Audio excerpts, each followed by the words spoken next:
নমস্কাৰ মৰমৰ ছাত্ৰ ছাত্ৰীসকল, আমাৰ পঢ়াশালী নামৰ এই ইউটিউব চেনেলটোলৈ তোমালোক সকলোকে স্বাগতম জনাইছোঁ।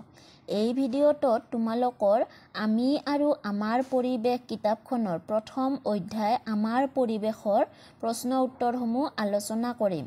গতিকে ভিডিঅ'টো তোমালোকে শেষলৈকে চাবা আৰু বন্ধু বান্ধৱীলৈকেও শ্বেয়াৰ কৰি দিবা।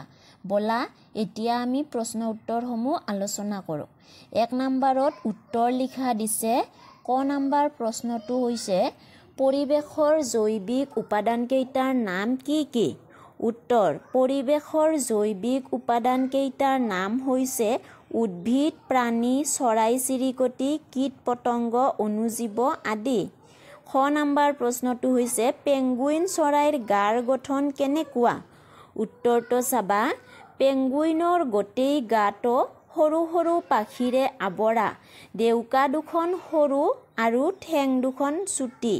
ইহঁতে উৰিব নোৱাৰে কিন্তু সাঁতুৰিব আৰু খোজ কাঢ়িব পাৰে। গ নম্বৰ প্ৰশ্নটো আছে জলাহ অঞ্চল কাক বোলে? উত্তৰ লিখিবা।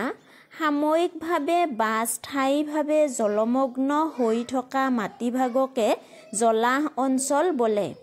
ঘ নম্বৰ প্ৰশ্নটো আছে পৰিৱেশৰ অজৈৱিক উপাদানসমূহ কি কি? উত্তৰ পৰিৱেশৰ অজৈৱিক উপাদানসমূহ হৈছে বায়ু, পানী, মাটি, নৈ, জান-জুৰি, পৰ্বত পাহাৰ আদি। ঙ নম্বৰত আছে মানৱ সৃষ্ট পৰিৱেশ বুলিলে কি বুজা? উত্তৰটো লিখিবা। মানুহে কৃত্ৰিমভাৱে সৃষ্টি কৰা উপাদানসমূহেৰে গঠিত পৰিৱেশ হৈছে মানৱ সৃষ্ট পৰিৱেশ। উদাহৰণ উদ্যোগ প্ৰতিষ্ঠান, ৰাস্তা-ঘাট, বিদ্যালয় আদি। প্ৰথম 6 নম্বৰ প্ৰশ্নটো আছে কি? মৰুভূমিত কি কি প্ৰাণী আৰু উদ্ভিদ পোৱা যায় এটাকৈ উদাহৰণ দিয়া। উত্তৰটো হ'ল মৰুভূমিত পোৱা এবিধ উদ্ভিদ হৈছে কেকটাছ আৰু এবিধ প্ৰাণী হৈছে উট। দ্বিতীয় 6 নম্বৰ প্ৰশ্নটো আছে পৰিৱেশত পোহৰৰ ভূমিকা কি? উত্তৰটো হ'ল পোহৰ হৈছে পৰিৱেশৰ এটা অজৈৱিক উপাদান। উদ্ভিদে খাদ্য প্ৰস্তুত কৰোঁতে সূৰ্যৰ পোহৰক মূল উপাদান হিচাপে ব্যৱহাৰ কৰে। এই সূৰ্যৰ পোহৰক শক্তি হিচাপে ব্যৱহাৰ কৰা হয়। ইয়াক আমি সৌৰ শক্তি বুলি কওঁ। সৌৰ শক্তিক কয়লা, খাৰুৱা তেল, খৰি আদিৰ বিকল্প ইন্ধন হিচাপে ব্যৱহাৰ কৰিব পাৰি। গতিকে পৰিৱেশত পোহৰৰ ভূমিকা গুৰুত্বপূৰ্ণ। 2 নম্বৰত খালী ঠাই পূৰ কৰা দিছে। ক নম্বৰটো আছে উট মৰুভূমিৰ প্ৰধান প্ৰাণী। বগা ভালুক মেৰু অঞ্চলত থাকে। তৃণভূমি অঞ্চলত বৃহৎ এলেকাজুৰি ঘাঁহনি পোৱা যায়। খ নম্বৰত মৰুভূমিত কেকটাছ জাতীয় উদ্ভিদ হয়। ঙ নম্বৰটো আছে পোহৰ পৰিৱেশৰ এটা অজৈৱিক উপাদান। 3 নম্বৰত কি দিছে তলৰ উক্তিসমূহ শুদ্ধ কৰি লিখা। ইয়াত 3টা অপশ্যন দিছে, ইয়াৰে শুদ্ধটো লিখিব লাগে।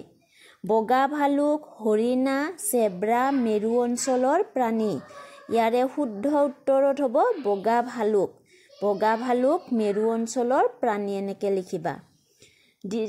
খ নম্বৰটো আছে চিল, বল্গা হৰিণ, ইয়াকৰ দীঘল আৰু শাখা প্ৰশাখাযুক্ত শিং থাকে। উত্তৰত হ'ব বল্গা হৰিণ। গ নম্বৰটো কি আছে জিৰাফ, সিংহ, বাঘ এবিধ তৃণভোজী প্ৰাণী। জিৰাফ হৈছে তৃণভোজী প্ৰাণী। 4 নম্বৰত চমু টকা লিখিব দিছে।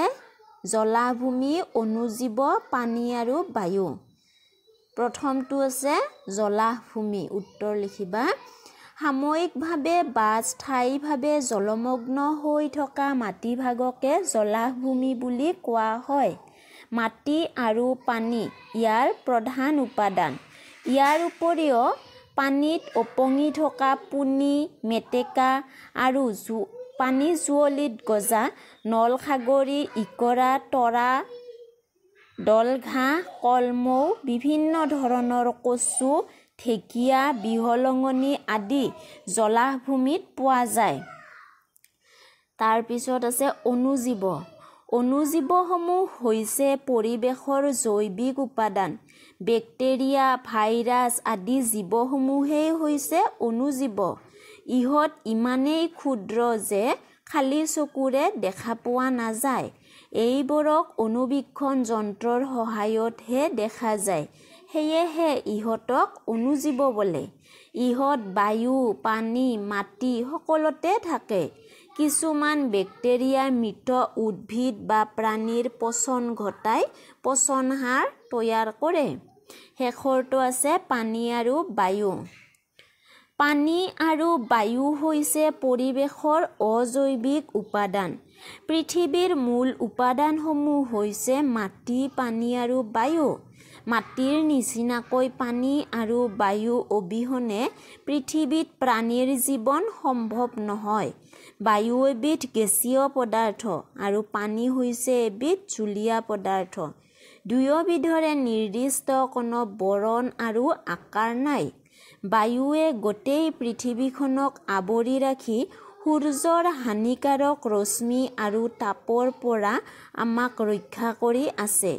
আনহাতে পৃথিৱীৰ উপৰিভাগৰ ৭১% হৈছে পানী। পানী খোৱা, গা ধোৱা আদি বিভিন্ন কামৰ উপযোগী হোৱাৰ বাদেও বিভিন্ন প্ৰাণীৰ বাসভূমিও।